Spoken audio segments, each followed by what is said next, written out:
आधुनिक processing units उपलब्ध कराई जाएगी। इसके साथ ही बाम्बू और ऑर्गेनिक प्रोडक्ट्स के लिए भी क्लस्टर्स बनेंगे। सिक्किम की तरह पूरा नॉर्थ ईस्ट ऑर्गेनिक खेती के लिए बहुत बड़ा हब बन सकता है, ऑर्गेनिक कैपिटल बन सकता है। आईसीसी के साथ जुड़े आप सभी व्यापारी अगर ठान लें तो नॉर्थ ईस्ट में ऑर्गेनिक फार्मिंग बहुत बड़ा आंदोलन बन सकता है। आप उसकी ग्लोबल पहचान बना सकते हैं। आप अगर चाहें तो ऑर्गेनिक प्रोडक्ट को लेकर के ग्लोबल मार्केट पर छा सकते हैं। साथियों, आप सभी नॉर्थ ईस्ट पूर्वी भारत में इतने दशकों से काम कर रहे हैं। सरकार ने जो तमाम कदम उठाए हैं, इनका बहुत बड़ा लाभ ईस्ट और नॉर्थ ईस्ट के लोगों को होगा। मैं समझता हूं कि कोलकाता भी खुद फिर से एक बहुत बड़ा लीडर बन सकता है। अपने पुराने गौरव से प्रेरणा लेते हुए भविष्य में कोलकाता पूरे क्षेत्र के विकास का नेतृत्व कर सकता है।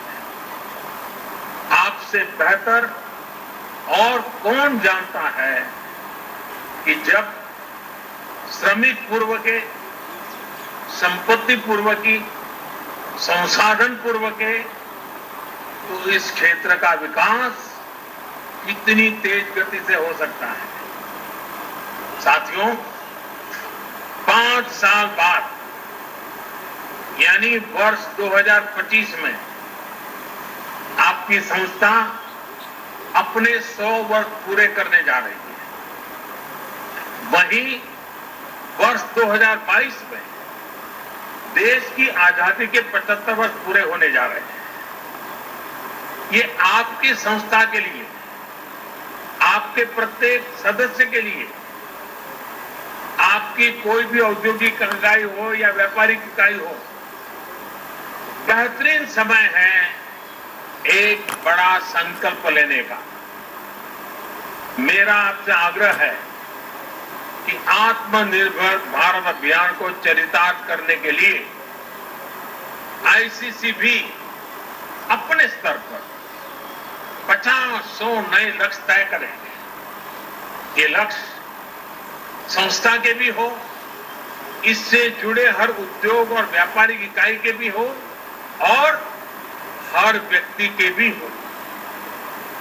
आप जितना अपने लक्ष्य की ओर आगे बढ़ेंगे, उतना ही ये अभियान पूर्वी भारत में, नॉर्थ ईस्ट में आगे बढ़ेगा, जो देश को भी आगे ले जाएगा। साथियों, मैन्युफैक्चरिंग में बंगाल की ऐतिहासिक श्रेष्ठता को हमें पुनर्जीवित करना रहेगा। हम हमेशा सुनते आए हैं, what Bengal thinks today, India thinks tomorrow. हमें इससे प्रेरणा लेते हुए हम सबको मिलकर के आगे बढ़ना होगा। ये समय इंडियन इकोनॉमी को कमांड एंड कंट्रोल से निकालकर प्लग एंड प्ले की तरफ ले जाना है। ये समय कंजर्वेटिव अप्रोच का नहीं है, बल्कि आगे बढ़कर बोल्ड डिसीजंस का है, बोल्ड इन्वेस्टमेंट्स का है। ये समय भारत में एक globally competitive domestic supply chain तैयार करने का है। इसके लिए उद्योग जगत को अपनी मौजूदा सप्लाई चेन के सभी स्टेक होल्डर्स को संकट से निकालने में मदद भी करनी है और वैल्यू एडिशन में उनकी हैंड होल्डिंग भी करनी है। साथियों, आत्मनिर्भर भारत अभियान में आगे बढ़ते हैं। कोरोना काल से संघर्ष करते हुए आज आपने इस एटीएम में जो पीपल, प्लेनेट एंड प्रॉफिट का विषय उठाया गया है वो भी बहुत महत्वपूर्ण है। कुछ लोगों को लगता है कि ये तीनों एक दूसरे के ऑपोजिट है, विरोधाभासी है, लेकिन ऐसा नहीं है। पीपल, प्लेनेट एंड प्रॉफिट एक दूसरे से इंटरलिंक्ड है। ये तीनों एक साथ फ्लरिश कर सकते हैं, कोएग्जिस्ट कर सकते हैं। मैं आपको कुछ उदाहरण देकर समझाता हूं। जैसे भारत में हमने एलईडी बल्ब का एक बहुत बड़ा अभियान चलाया। अब ये एलईडी बल्ब अपने आप में एक बड़ा प्रेरक उदाहरण है। 5-6 वर्ष पहले एक एलईडी बल्ब 350 रुपये से भी ज्यादा में मिलता था। आज वही बल्ब 50 रुपये तक में मिल जाता है। आप सोचिए, कीमत कम होने से देश भर में करोड़ों करोड़ों की संख्या में एलईडी बल्ब घर घर पहुंचे हैं, स्ट्रीट लाइट्स में लग रहे हैं। ये क्वांटिटी इतनी बड़ी है कि इससे उत्पादन की लागत कम हुई है और प्रॉफिट भी बढ़ा है। इससे लाभ किसको मिला है? पीपल को, आम देशवासी को, जिसका बिजली का बिल कम हुआ है। एक मोटा मोटा अंदाज में लगा सकता हूं, आज प्रतिवर्ष एवरी ईयर देशवासियों के करीब करीब 19,000 करोड़ रुपए बिजली के बिल में एलईडी की वजह से बच रहे हैं। 19,000 करोड़ रुपए आपकी जेब में बचना, ये बचत गरीब को हुई है, ये बचत देश के मध्यम वर्ग को हुई है और लगातार होने वाली है। इसका लाभ प्लेनेट को भी हुआ है। सरकारी एजेंसियों ने जितने एलईडी बल्ब कम कीमत पर बेचे हैं, अकेले उससे ही हर साल करीब करीब 4 करोड़ टन कार्बन डाइऑक्साइड का एमिशन कम हुआ है। यानी प्रॉफिट दोनों को है, दोनों के लिए विन विन सिचुएशन है। उत्पादक भी कमाता है, विक्रेता भी कमाता है और खरीदार भी कमाता है, और प्लेनेट का तो भला हुआ ही हुआ है। अगर आप सरकार की अन्य योजनाओं और फैसलों को भी देखें तो बीते 5-6 वर्षों में पीपल, प्लेनेट एंड प्रॉफिट का ये कंसेप्ट जमीन पर और मजबूत हुआ है। अब जैसे अभी आपने भी देखा है कि कैसे सरकार का बहुत ज्यादा जोर इनलैंड वाटरवेज पर है। हल्दिया से बनारस तक तो वाटरवेज चालू हो चुका है।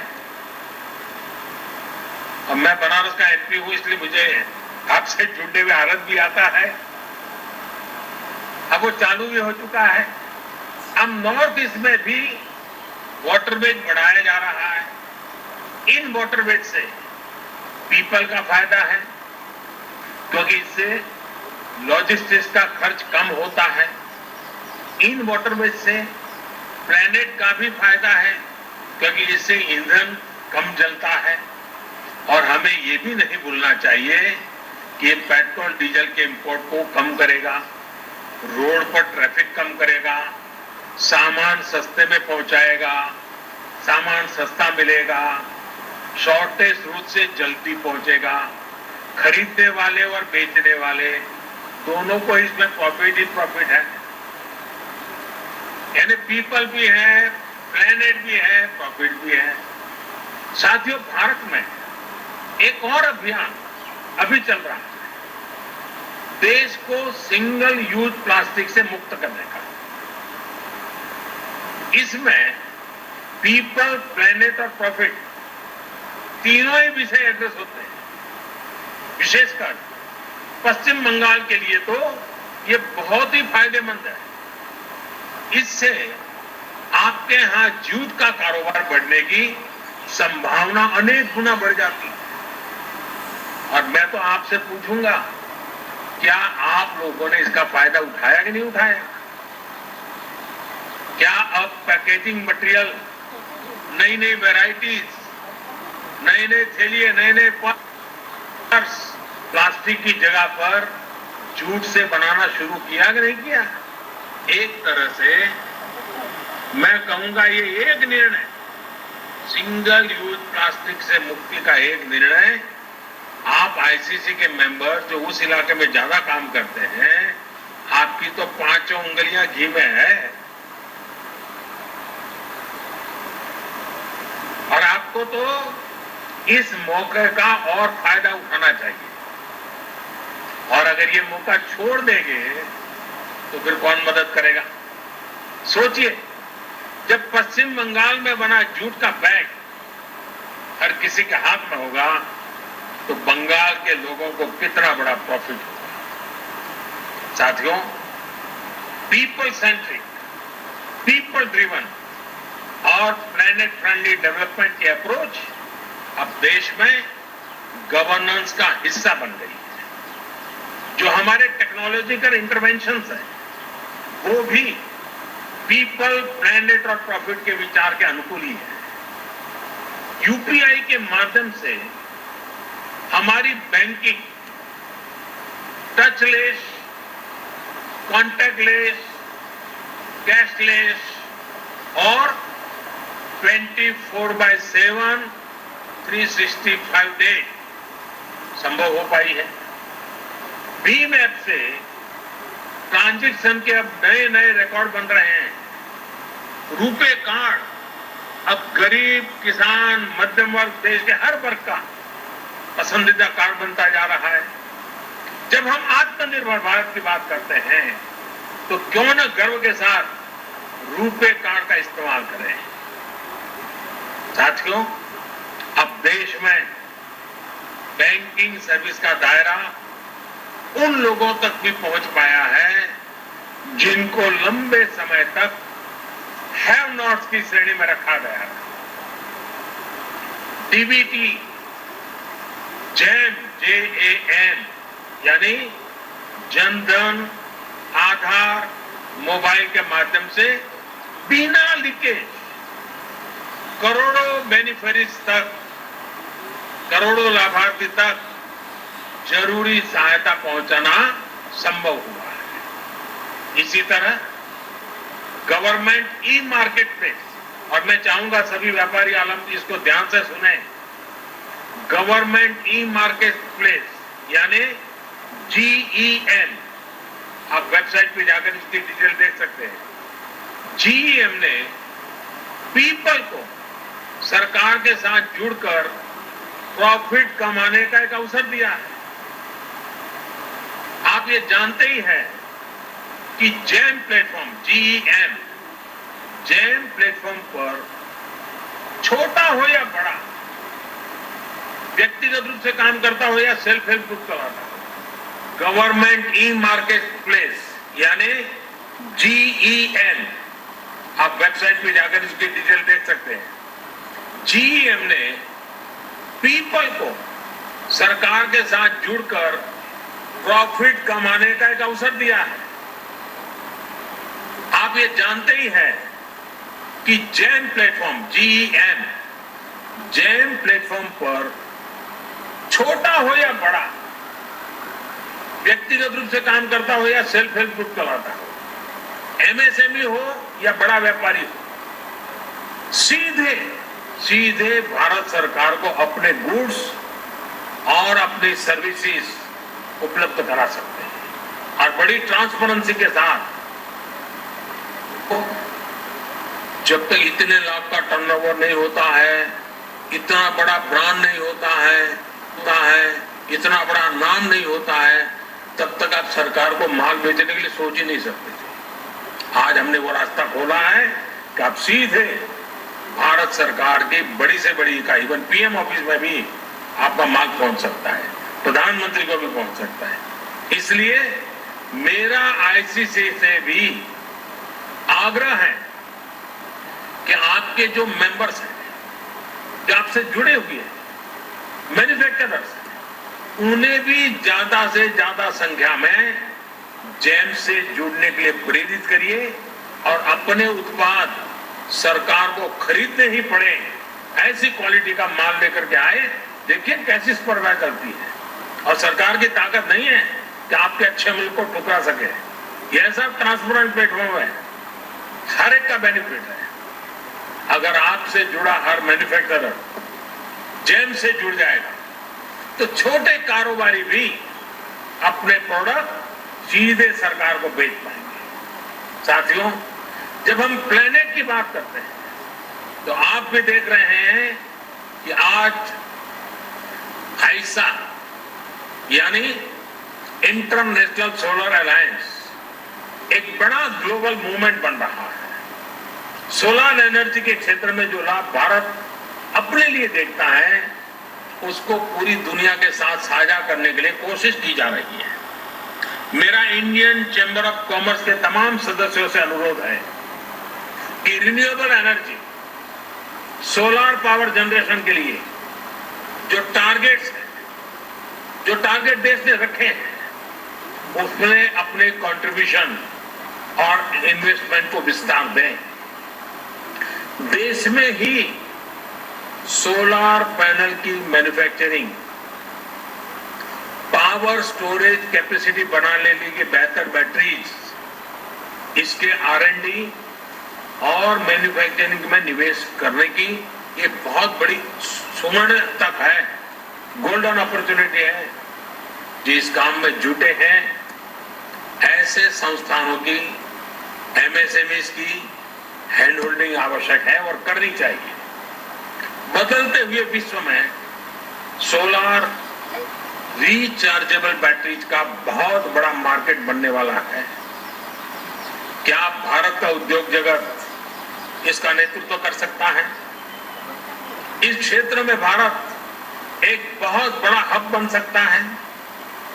ICC और उसके सदस्य 2022 जब भारत अपनी आजादी के 75 वर्ष पूरा करेगा और 2025 जब ICC अपने 100 वर्ष पूरा करेगा, तो इन अवसरों से जुड़े लक्ष्यों में इस विषय पर भी अपने टारगेट तय कर सकते हैं।